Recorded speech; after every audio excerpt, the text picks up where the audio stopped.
The 2023 season was a banner year for Team Honda HRC. The group won the 250 West Supercross title, 250 East Supercross title, 450 Supercross title, 250 National Motocross title, 450 National Motocross title, completing one of only 4 perfect seasons in MX history, and they capped it off with the 450 SMX World Championship. It is the most successful U.S. racing season in the team's history and the sport's history.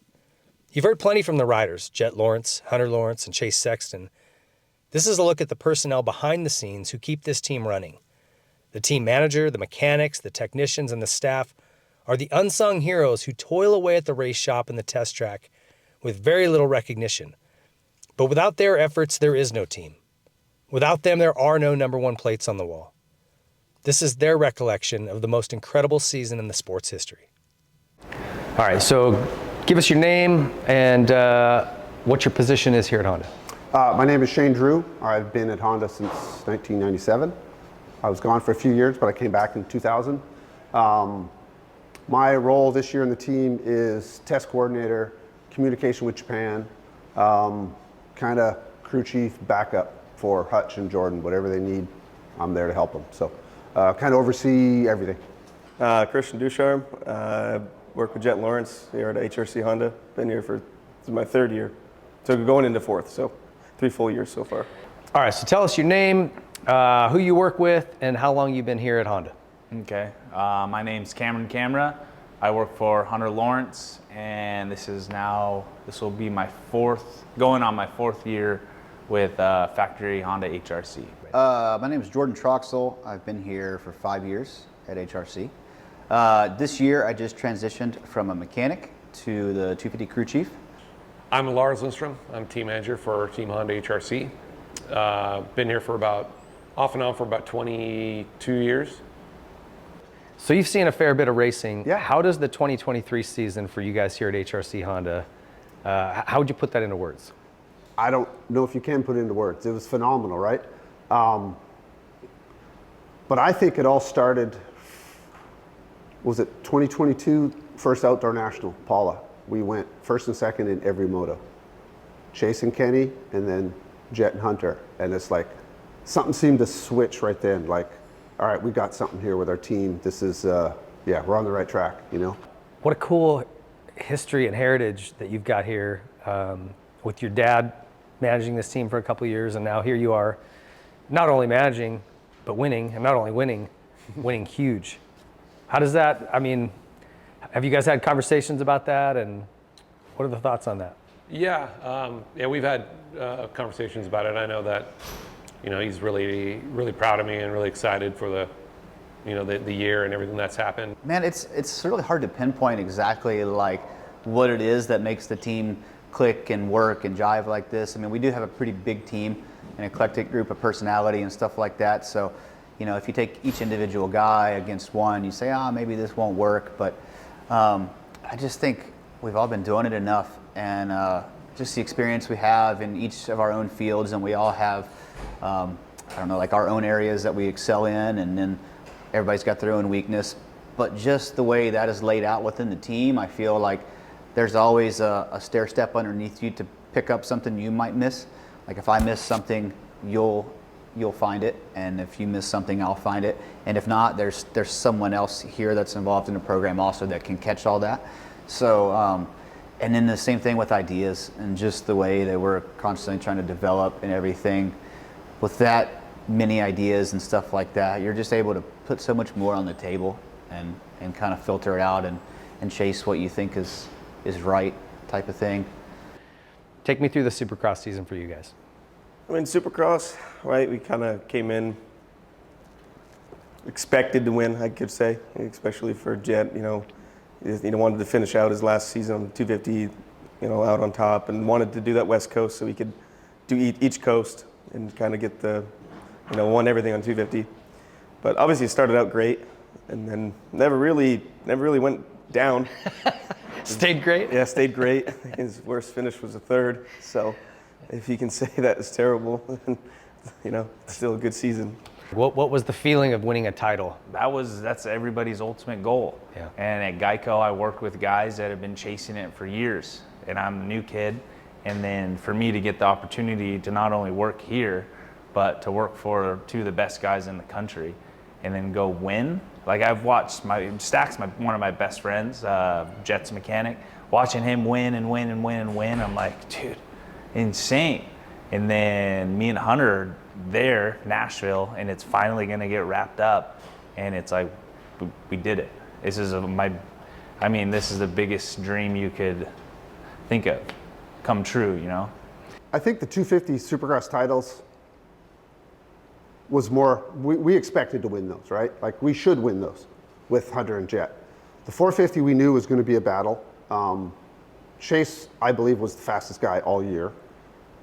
A lot of mistakes, a lot of crashes. I think 30-something points we figured out at one point he probably gave away. But that one was sweet. It had been 20 years since we won a Premier Class title, so that one was sweet. What was the vibe about moving up? Were you guys kind of like anxious for that? You and him both? Or was it focused on the task? A little bit for him was trying to keep him, hey, we got to stay here. We still got to finish our job here before we can move up. So you got to keep focused on this task at hand instead of moving on, already checking out. And because halfway through Supercross, that's the most dangerous thing you can do as a rider is check out, and then all of a sudden something nips up and now your season's over, so try to keep them focused and try to keep, all right, man, let's stay focused on what we're doing now, and then we can worry about the 450 after. And we still got stuff to do and finish off here. Did you anticipate this year would finish up the way it did? If in January 1st last year I told you, hey, you're going to win everything, would you have believed that? Well, no. But going into the season, we knew after Chase Sexton's outdoor season and how fast we knew he was already, even in Supercross, right? We knew that we would have a strong contender for a championship finally. And so then also 250 class, we were super confident with, especially with Jett, and also with Hunter because he'd had such a strong 22. And then moving into the 23 season, he just got even better. Some of the guys he wasn't going to be racing against that he had before. So we were pretty confident with that one too. And then also for outdoors, going into outdoors, I know that we all kind of felt like we can't screw this one up, because Eli was hurt. Chase being as fast as he was, in 22, we felt really confident with him. And then with Jett coming in, we didn't really know exactly how unbelievable he would be, but we all kind of had an idea that he would be really, really strong. When was your first inkling that he was going to be that good on a 450? Was it Nations last year? Was it testing? When did you kind of go, oh boy? It was Nations. Yeah. Okay. He went there without a lot of prep work on a 450. Just like a little bit of testing, but not a ton. Obviously, he should have won both motos that day. I can't remember exactly why he didn't win one of them, the second one. But either way, yeah, he was unbelievable. And then not only that, but like during the race at the Nations, he was like 5 seconds back, somewhere around there, to Chase and like Maxime Renault or something. And in like a lap or a lap and a half, he just got right on him, and closed the gap like that. So that was when I was like, wow, like this guy is going to be a force when he gets on a 450. And he made it look relatively easy. Then moving into the summer, I just feel like, especially with Hunter, being a part of that program with the brothers and Dazzy and all that, watching, I would say Hunter, his just approach is different. And I won't say he's dealt bad cards by any means, because obviously he's a champion and he wins, but man, he just, for whatever reason, tends to do it the hard way. Whether that's, like the motor issue we had at Southwick, and then, we pull ourselves back out of that points hole, and then he crashes in the first turn at Redbud when he just gets his first week of riding again, because he was dealing with injury all year also.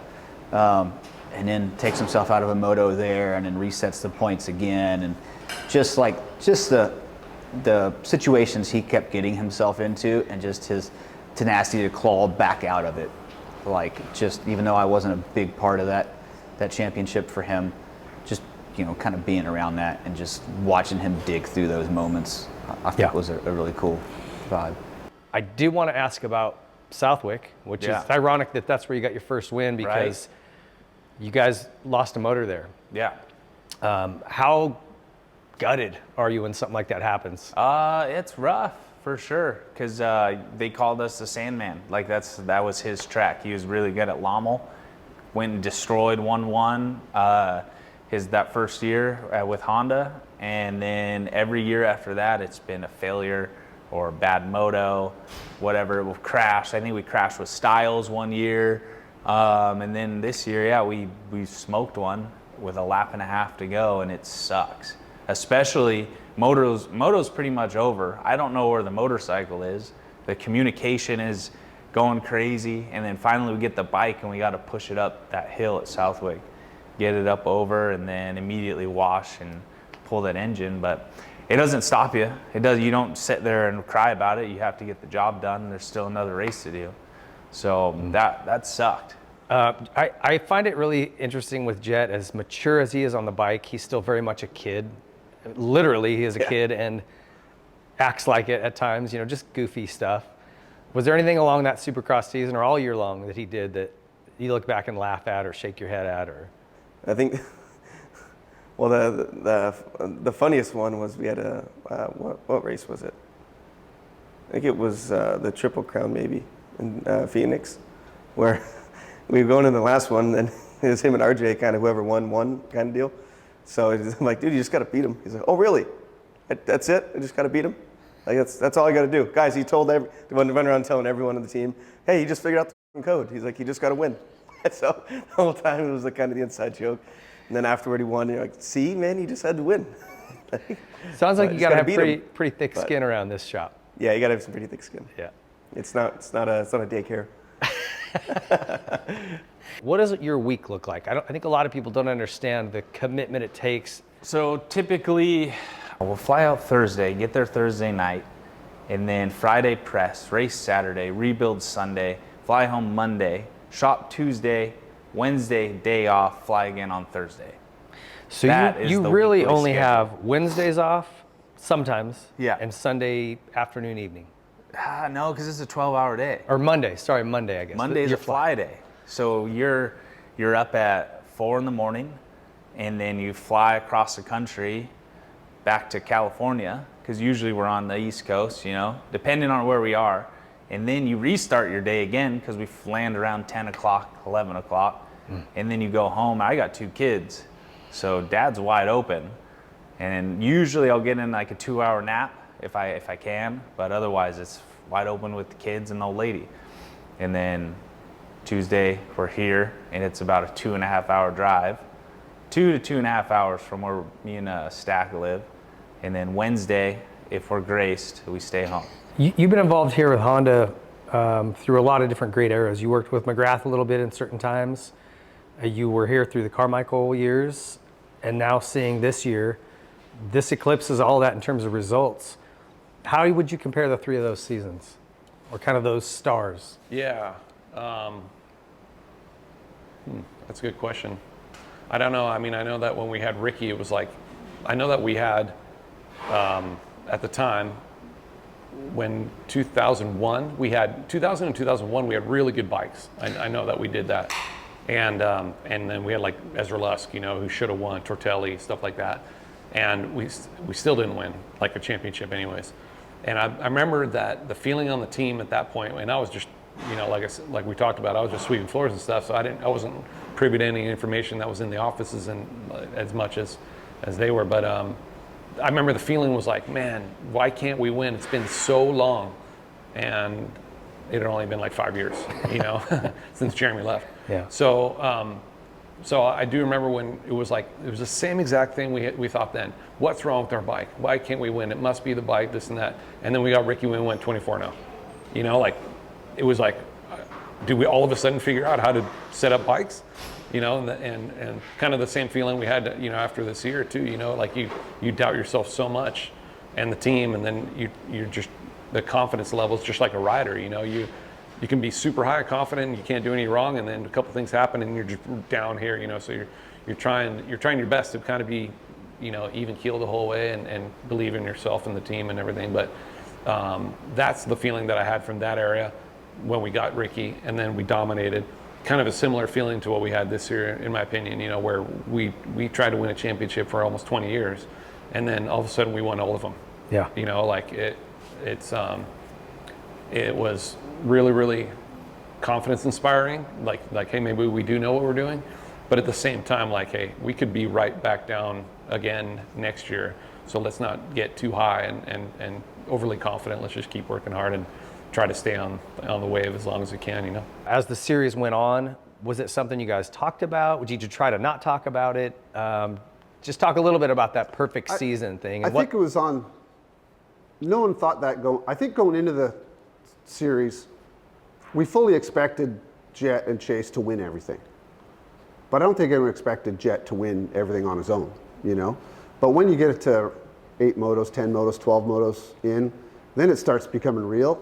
So I think there was some expectation there, and then there was maybe some added pressure that he didn't want to let it go by doing something stupid. So for me, it was weird, right? Like, so the first championship we ever won was probably the most nervous I've ever been in my life. You know, he didn't really think about it till that day. And then since then, each one has gotten, you know, you find out how to deal with the stress and the pressure where you just trust in yourself and you know, okay, this is what I do every day. It's no different today. It's the same day as every other weekend. We just do your same process, right? So outdoors, Unadilla was, you know, normal. That was probably the least stressed I've felt on a championship day. But the next 2 races was like totally different. Because now you're like, okay, we finished that, but, you know, what if I ruined his perfect season? You know, then you're like, that you don't really get those a lot. No. Like, you know, everything say you've done 21 out of 22 motos, and the 22nd one, you know, something fails, and you're like, oh, great. You know, what if it's something I did? Now I ruined this whole season, you know, it's perfect season, and, you know, this record and this and that. So it was interesting to see a little bit of a change for myself, and like the last 2 was like a little more stressful than the whole beginning of the season. Because it was that whole little bit new pressure you had to deal with, and then keep reminding yourself, like, stop, like, overthinking things. Yeah. Just go back to normal every weekend thing. It was fine the last 18, like 18 motos, you just do it again. Just do what I do. Yeah. Do my job. Yeah. So it definitely was interesting to see that little bit of difference, because something you haven't been through yet, you know, versus what you've already been through. Then talk about SMX. Kind of an interesting situation with Jett bumping up to the 450 class from the 250 class. Yep. The way the points worked out. Chase was leading going into the last round. And I just wonder, what was the vibe under the Honda truck going into that last race? It wasn't going to be easy because Kenny was also there right there too, right? So if either of our guys, we should have won it, we should win it, but any falters on one of them, and Kenny was going to win it. So as a team level, we didn't care which one of our guys won. And then what about the SMX championship? You went into that last round not leading. Kenny was riding great, and man, Jett just came through clutch. What did that mean to you? How stoked were you on that performance at LA? I think, like, we didn't really know what to expect, like, in the beginning of SMX, right? Came in, like, 5 points down, however that ended up. We're like, this is interesting.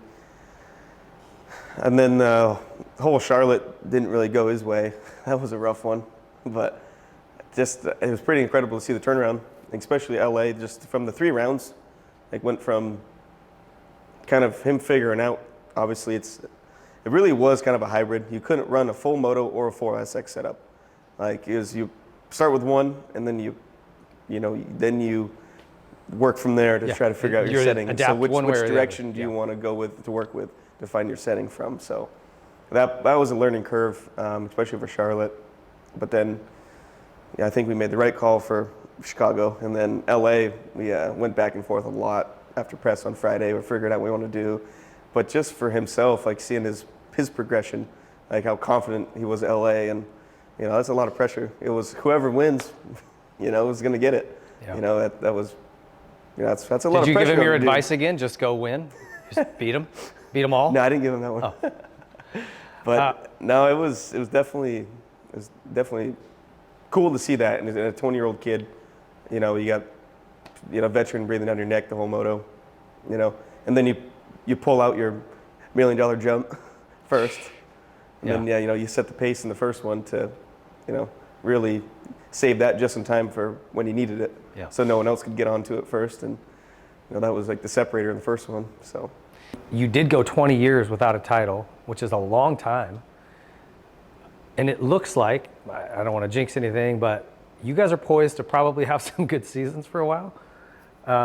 Will that be important to always kind of have that in your experience and to say, hey guys, don't take anything for granted. Don't stop working hard because it can be over just like that and we're not winning again for 20 years.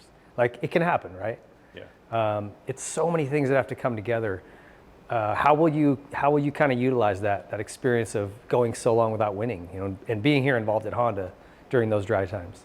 Well, I think I tried to, drive that home this whole season. When we're winning a lot and we're winning championships, we always tried to like celebrate the win afterwards, and have our team lunch on Monday and try to make it special. And I did try to emphasize like, hey, let's not make this feel like routine, and let's try to keep it feeling special. It's a big deal and all that stuff. But it's almost impossible to try to do that. And I remember there was the same feeling with Ricky. You'd like started winning, and you're like, I can't believe we just won. Everybody's like ecstatic, and the feeling of that high is like you're always going to be chasing that again. And it's kind of a bummer. It kind of bums you out because you're like, man, I want to feel as good as I did that first race when we won, because we didn't win for so long. But you can't help but get a little bit numb to it. And I hate that. I wish I could keep that same feeling. It's just like anything in life, you're always chasing that feeling again. Yeah. So we try to emphasize it with everybody, but at the same time, it's hard. It's hard to do that. But at the same time, we're not going to take it for granted. We definitely know that all these things kind of go in waves, and we're just trying to stay on that wave as long as we can. You got the whole team sitting around you at a table right now, and you're looking back at 23. What do you say to all the guys, all the guys, all the mechanics, all the team personnel? We've had that conversation, a few times, but yeah, just obviously a huge thank you for just all the time that you put in, and you put in a lot of time no matter what, right? Those years that you don't win, you put in a lot of time, maybe more actually, because you were just chasing it so hard. But there's not much more you can say, but like that thank you, proud of everyone. Everyone did their job and then some. The sacrifice they made from their family to be gone. Even this whole next couple of weeks, it's Christmas, and we're gonna get like Christmas off the day, maybe, or whatever. And there's just so much work to do. So, just appreciate everybody's effort, right? And the desire that everyone has to win and keep winning is just, it's hard to kind of express how much that means to not just me, but to the entire team and company. Yeah. So you've been in this sport now for a long time, as we mentioned earlier. Yep. Where does this season stack up in your memory book? Probably the highlight for sure. I'd have to go back to 02, 03, 04 with Ricky here when we were dominating. I thought that was going to be the highlight, which was pretty hard to top, but I think we topped it this year by winning 450 and 250, everything. So this is the best year of my career for sure. Where does this season rank for you in your career? I think it's a pretty obvious answer, but It's absolutely at the top. Not only winning your own championships with your guy, but then watching Christian win everything with his guy, and then Brandon Zimmerman, one of our best friends, win everything with his guy. It doesn't get any better than that. I don't think you can top this year, 2023, for Honda or the history of dirt bike racing. I think it's the best you can do in 1 year of racing a dirt bike and working on it. where does this season rank up for you in your career, just overall? Well, it's definitely number one this whole season. First memory, the best memory for sure, the best season I've ever had. So it's going to be a tough to beat one. The only way to beat it would be, well, do the same thing again, but for the 450 title. There you go. And then he'd have to go undefeated again and win an SMX. I mean, that's a tough thing to have, a tough thing to do. So. No one's ever had a perfect Supercross season. That's tough. I don't know if it's 17 rounds to Supercross. That'd be incredible for someone to ever do, if that would ever be possible. Well, if there's a guy, you're working for him. Well, don't jinx him yet. Lastly, where does this season rank in your career? Just being a part of this HRC team in 2023. I mean, obviously super cool, like a banner year as far as team success. And I mean, we won every championship this year, and to be able to be in all those pictures and, you know, say I was a part of all that was like super cool. You don't really think about that, you know, as a young kid moving up and throughout your career. And then lastly, you, like I said, you've been involved in some pretty successful times here at Honda. How does 2023 rank in your life experiences professionally? I mean, for me, this 23 season's got to rank like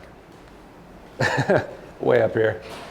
Yeah, it's hard for me not to get emotional about it because, well, not only that, because, you know, when we did it with Ricky, you know, I was kind of a nobody. I was just here doing this, and I'm glad to be a part of it. And I had something to do with it because I was building practice bikes and things like that. But for this year, for me, you know, being team manager and in my second year was, yeah, really special. I don't know if I can ever, you know, like I kind of peaked.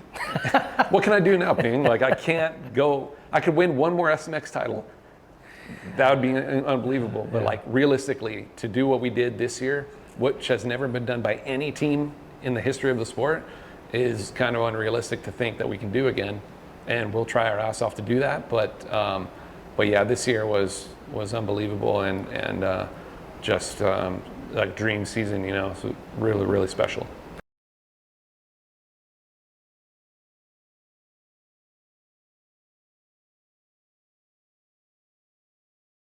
Bonus question.